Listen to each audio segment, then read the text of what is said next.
President Ramnath Kovind yesterday gave his assent to the Citizenship Amendment Bill 2019, turning it into an act. According to an official notification, the act comes into effect with its publication in the official gazette on Thursday. Japanese Prime Minister Shinzo Abe is considering cancelling his trip to India, scheduled to begin on Sunday, Japan's GZ Press reported. Guwahati, the planned venue for a summit between Abe and Prime Minister Narendra Modi, has been engulfed in violent protest over the controversial Citizenship Amendment Bill.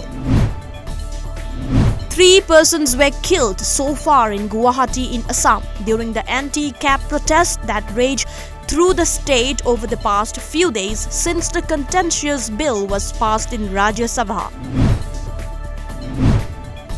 The Dibrugarh District Administration in Assam relaxed the indefinite curfew today for 7 hours from 6 a.m. to 1 p.m. even though mobile internet services remain suspended.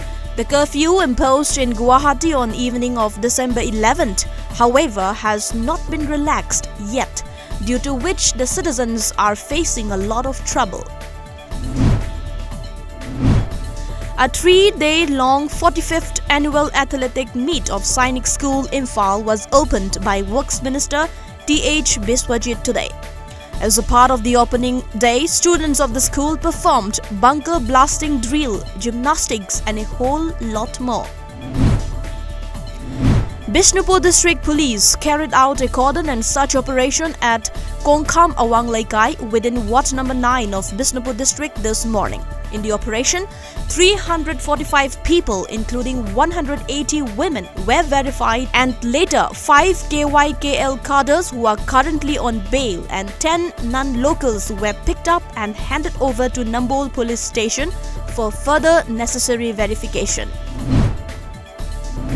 Like every year, the free coaching class for High School Living Certificate Examination 2019 to 2020 conducted by All Community Development Organization More has begun today, Ecodome office located at More.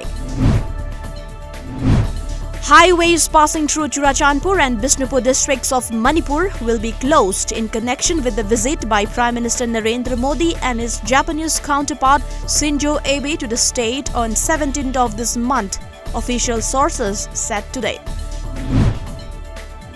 Australia and New Zealand today launched a joint bid to host the 2023 Women's World Cup, in which officials said would help supercharge female sport in the region.